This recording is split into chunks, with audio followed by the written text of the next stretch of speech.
So I was just in here taking notes, reading when something said hit the record button. I just finished chapter three, titled "Details," from Rupaul's newest book or most recent book, "The House of Hidden Meanings," a memoir. Title three, like I said, was chapter "Details." I was young and gorgeous too. I imagined the rush of having the kind of freedom to drive to school and fuck my hot boyfriend in the parking lot all day long. That's right. He said, fuck my hot boyfriend in the parking lot all day long.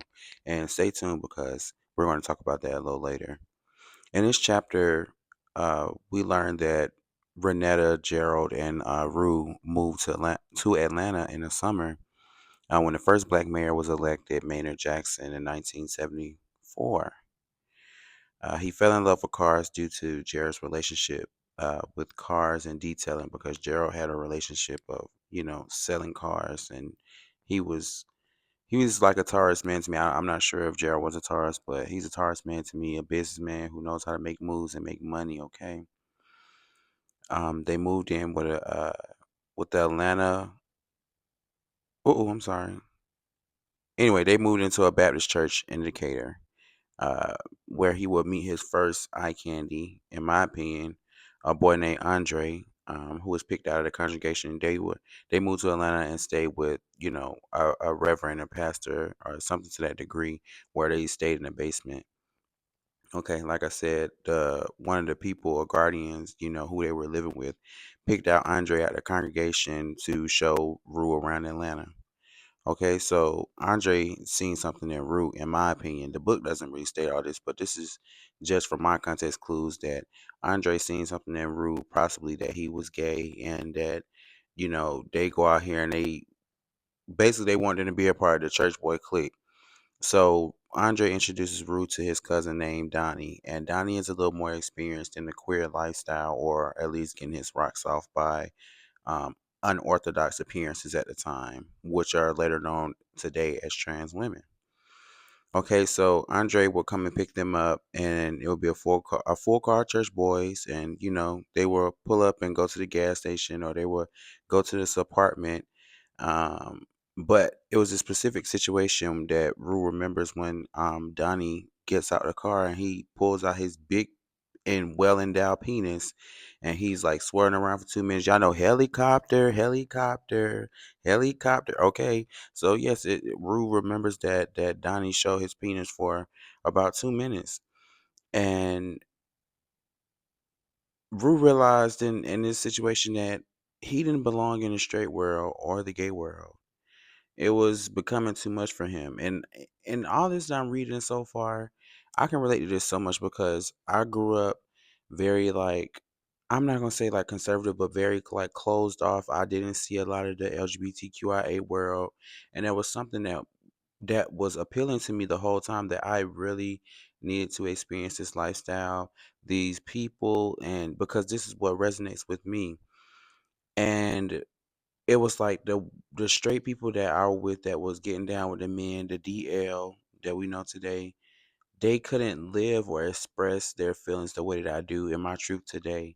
And it's very unfortunate, that they can't live their truth, but I knew that wasn't me. I couldn't portray to the world a whole nother image when I know I feel another way on the inside.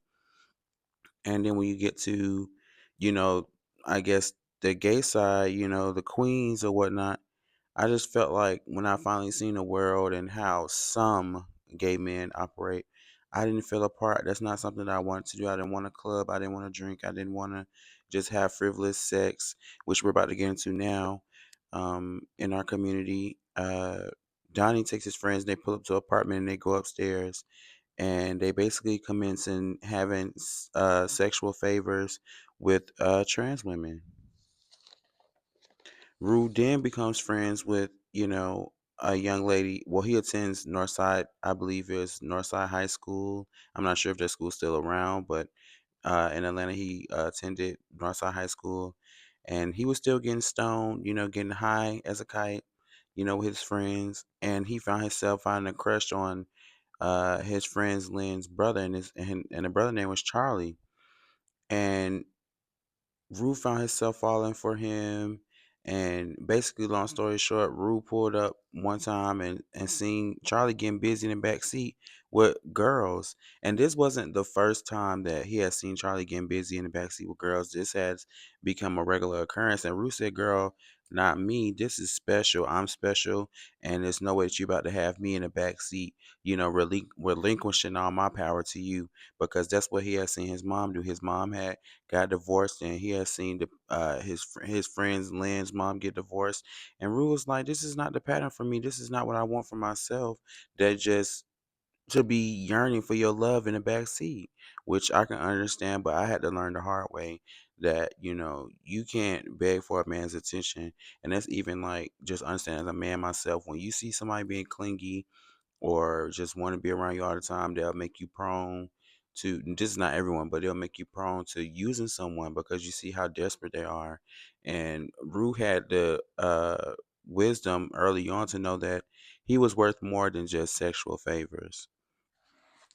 So yeah, so just an honorable mention, the man that, well, not a man, but the boy that was tricking off with the other girls, basically her name was Melanie. Um, I just want to say that. So basically, Gerald is one of Rue's guardians. Gerald met a friendly woman. Her name was Lenore Adams. She was, pretty popular in Atlanta, but the main reason why I'm mentioning her is because Rue used to hang out with her and wait for Gerald to come pick him up after school, um, at her husband's office. Her husband was a successful attorney, and at this time, being gay or trans or anything LGBTQIA was deemed either a mental illness or it was unlawful. So one day it was this guy who came in who was dressed a specific way, because they say gays dress a specific way.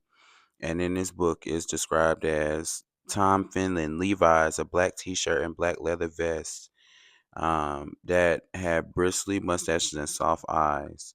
And it says they were arrested in a raid, Lenore said, and now said at a bookstore called Underground. And she leaned in and said, for sucking each other's dicks. Okay, so basically she's just saying like this is Ruth's first experience of gay or LGBTQIA anything activities being a crime, that you can't be normal, you can't be yourself, and the world wasn't as progressive. And Lenore, I don't know her for a campaign, but she takes me as one of those kinds of women who secretly judge you, who's like, okay, girl, like we act like you real cute and put, but behind closed doors, it's like, girl, we don't fuck with that. We don't, them homosexuals, they gonna burn in hell. But in your face, it's like, yes, queen, yeah, da, da, da, that's what she gives me. So I think I relate to, and okay, let's just further the conversation before I end this video. Um, it then goes into Rue eventually going to go see this underground place for himself. And this kind of reminds me of my experience when I first seen the ballroom committee, um, not committee, but community for the first time. It was such an eye opener because I was so like I said earlier in the other video, I was so closed off, and I didn't think or or know how to express myself in that way that others had already experienced that freedom. And so that's why I said, like Rue in this part of the book, I didn't belong to either side because I just haven't shared that experience. He also talked about one of these light soft type parties while he was in the underground, as to where he only paid 25 cents to slip past the guard and be able, like the Tokyo Valentine. I don't know if I can say that, but you go in the back, honey, and it's a free fall with the lights off, honey. And he was like, and Rue was like, girl, I had to get out of there because I didn't want nobody touching my body, have me on the floor. Okay. So that's pretty much the details of chapter 3, no pun intended. So I hope that you all come back to the next chapter, which is titled Power. This is chapter 4. Much as we speak power in every corner of our lives, it's already it's always already in us. It's impossible to be powerless if you recognize that yourself are powerful. Life is power. So I hope that you uh, liked and understood the synopsis of chapter 3 details of The House of Hidden Meanings, a memoir by Rupaul.